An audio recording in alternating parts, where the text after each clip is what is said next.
twongeye kubaha ikaze kuri YouTube channel yacu Scott Entertainment.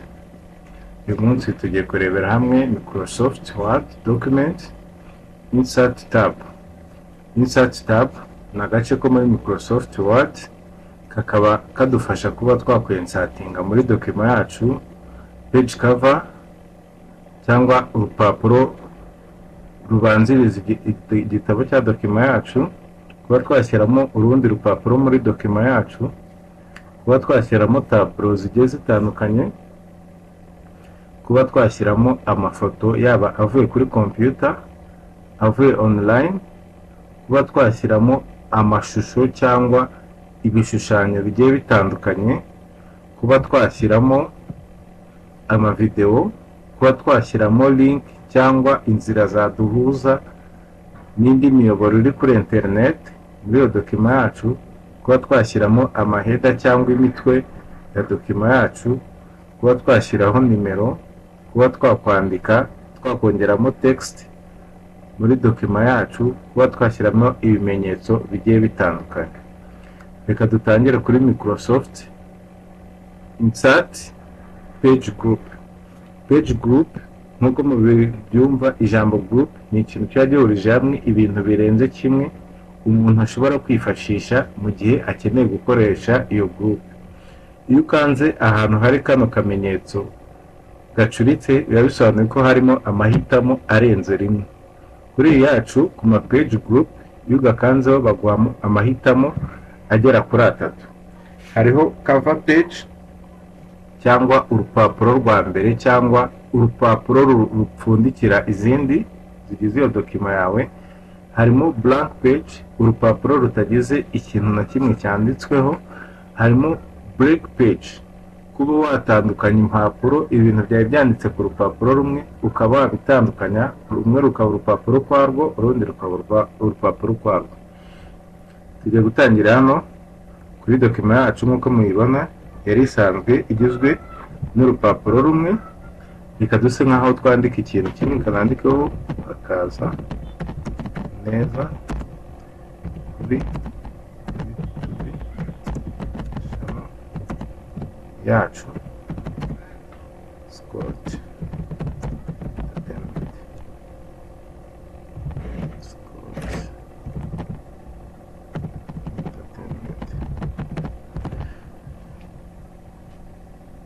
urugero neza Synotex. Murakaza neza kuri YouTube channel yacu Scott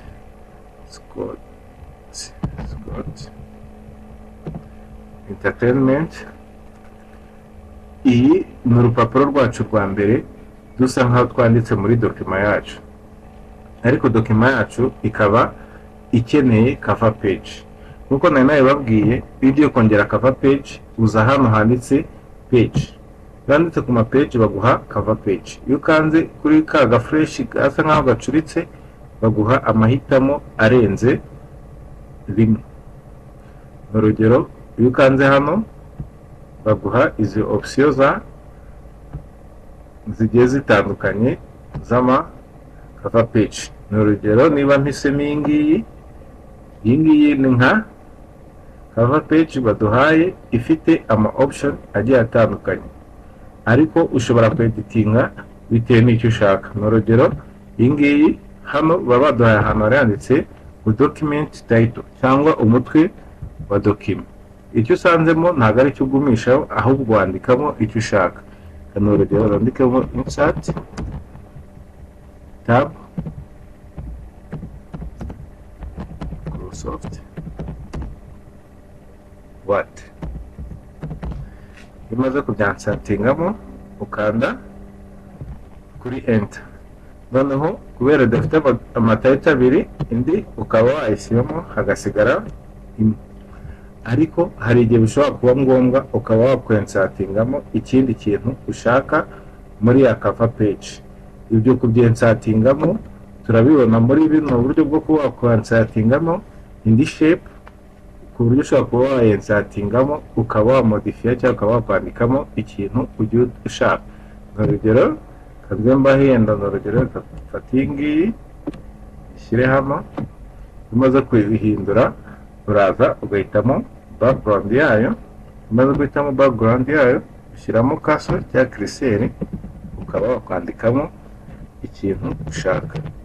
Urugero insert Microsoft Word.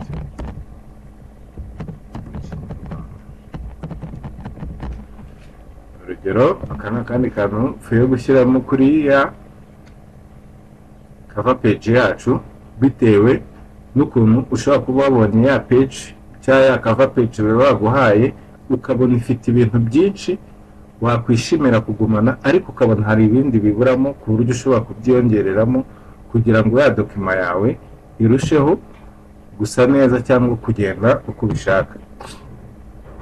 Umaze kuyinsatingamo ukanda ku ruhande akaba ari cover page wakoze, ikaba yujuje ibisabwa cyangwa ibyifuzo byawe.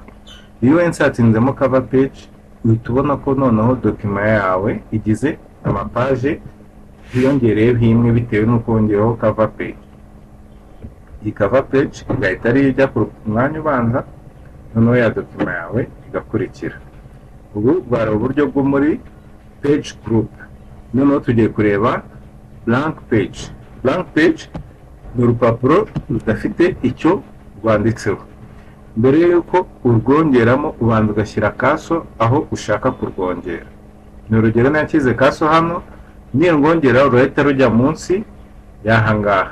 Ningaruka hano nkarukandaho, urabona ko dokima yacu isigira impapuro 3, ariko urwa gatatu biragaragara yuko nta kintu kimwe kirwanditseho. Uku niko ushobora kuba wakongeramo urupapuro muri dokima yawe bitewe n'aho ushaka kurushira. Nk'ubu ni urugero njye hano ndushyize hasi, ariko ushobora no guhitamo ko rujya hejuru ya page yawe. Ukuza ugashyira kaso hano, ukongera naho ugakanda blank page. Noneho urahita ubona ko ya dokima yacu yari isanzwe iri ku rupapuro rwa kabiri yagiye ku rwa gatatu. Noneho dokima yacu ikaba ifite impapuro enye zitandukanye. Urwa mbere ni cover page twakoze turi kumwe, urwa kabiri ni blank page twinsertinzemo, noneho urwa gatatu ni urunguru twari turi kwandikaho, urwa kane nayo ni ya blank page twari twinsertinzemo mbere tuyishyize hasi. Ushobora kuyishyira inyuma yaho washyize kaso cyangwa ukaba wayishyira imbere yayo bitewe n'ahantu ubona hakenewe urwo rupapuro, bitewe n'icyo ushaka kuba wakwandika muri urwo rupapuro.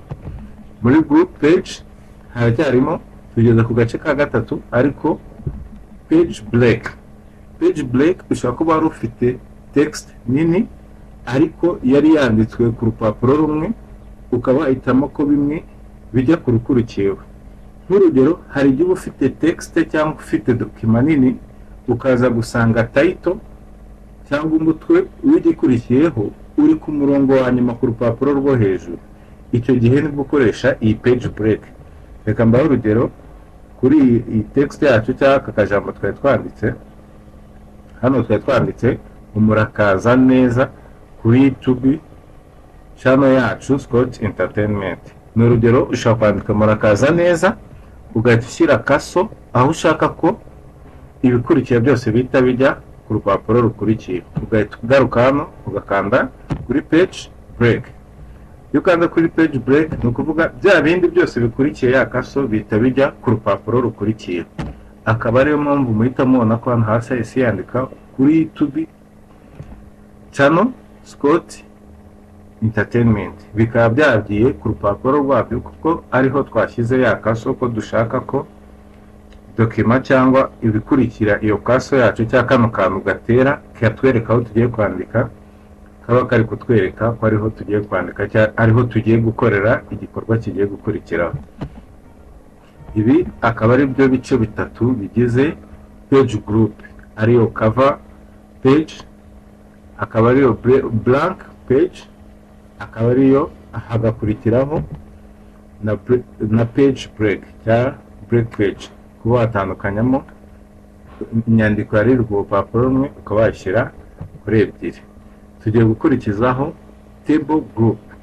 Table group nk'uko izina ryabyo ribyumvikanisha ni group y'amatable agiye atandukanye. Nk'uko tubizi muri Microsoft Word naho birashoboka ko washyiramo table. Dushobora kuzikorera ubwacu ariko dushobora no gushyiramo table zisanzwe zikoze. Hano muri table group harimo amawusiyo cyangwa amahitamo agiye atandukanye.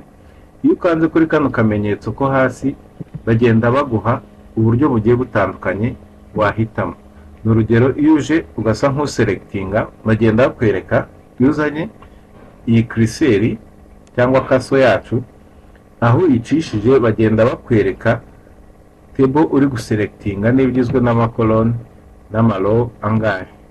Hano ushatse wakwensetingamo table kandi kuri insert table bahita bakubaza ngo urashaka ibifite amakoloni angahe n'amaro angahe. Iyo ushatse uhita wandikamo umubare direct ugakanda OK bigahita bijyamo.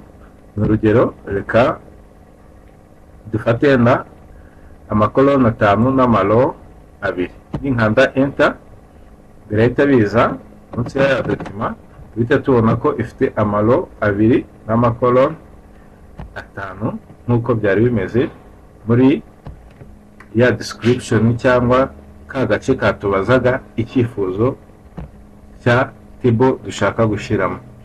Noneho ahangaha hakaba hari n'ikindi gice cyitwa insert, ukaba inserting Excel sheet. Excel sheet ni nka document n'urupapuro rwa Excel. Sheet n'ubusanzwe n'urupapuro ariko n'urwo muri Excel. Ushobora guhitamo ko muri document yawe ushobora kwensetingamo table isanzwe nk'iyi ngiyi turi kubona, ariko ushobora no guhitamo ko twakwensetingamo Excel sheet. Ubishyizemo Excel sheet ikora ibintu byose nk'aho ari kubikorera muri Excel. N'urugero hano reka dufate urugero yenda twensetingamo Excel, ariko mbere ko tujya kuri Excel hano handitse draw table. Hano ushobora kudrawinga table bitewe nuko uyishaka.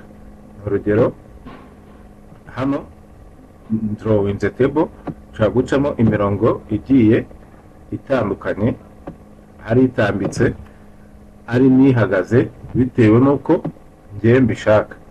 Urugero ushobora guca umurongo hano gusa agarukira hano, nashobora kuba nacamo umurongo bitewe nuko mbyumva kandi nkandi kubikora muri Word document bitewe nuko numva nshaka ko table yanjye ibimeze. None nkaba nakwandika muri buri gatable cyangwa buri kadirishya nagiye nshyiramo bitewe n'icyo nshaka kwandika n'uburyo bwacyo. Noneho reka tujye ku gace gakurikiyeho ariko insert Excel sheet. Reka mfate urugero kugira ngo tugende tubona ko byose biri gukorwa ahantu hamwe. Reka mbishyire hano ku buryo bisa nk'aho bigiye hejuru ho gato, kanze muri Excel sheet. Ninsertingamo Excel sheet tugejejeho gato, insert Excel sheet. Iyi ni Excel sheet ninsertinze muri Word document yanjye. N'urugero iyi Excel sheet ushobora kuyiha amasheet bitewe nayo wumva ushaka. Okay, kanze dufate urugero Excel sheet.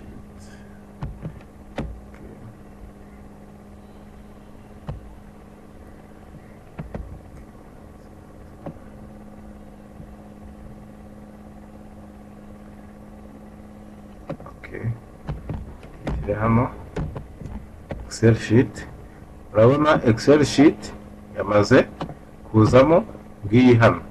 Excel sheet iyo imaze kuloading imaze kugeramo, nubwo ibiri muri Word ushobora kuyikoreraho ibintu byose dukorera muri Excel nta kibazo kibayeho. Niba ari amaformule dushyiramo twayashyiramo muri Excel bigakunda agakora. Niba ari ukwandika twakwandikamo nk'uko dusanzwe twandika muri Excel ntihagire ikibazo na kimwe kibaho. Akaba ariko bensatingamo Excel sheet muri document twari dusanzwe turi gukorera muri Word kandi ikagumya ikora nka sheet yo muri Excel isanzwe igakurikiza amabwiriza yose yo muri Excel ariko ikaba iri muri document ikorewe muri Word. Tugiye gukomeza.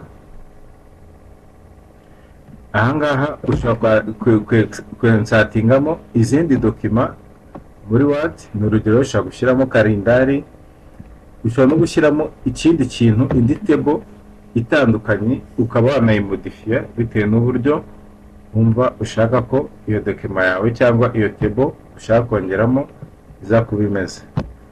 Okay, dukomeze. Noneho tugeze hano kuri page ya gatanu. Tujye kuri page ya gatanu, ibyo tugiye gukurikizaho. Tugeze kuri illustration group. Illustration group ni groupe isa nkaho irimo kuba wakongeramo igice kinini nk'amafoto. N'urugero ushaka kwinsatinga hano hambere ni ukwansatingamo pictures cyangwa amafoto ariko ukuye kuri computer. Reka amakandeho murebe, iyo hakanzeho ihita ikuzana kuri computer ahantu hagiye hatandukanye hari amafoto agiye atandukanye. Reka mfate urugero kanyamana muri afoto irimo ndebe.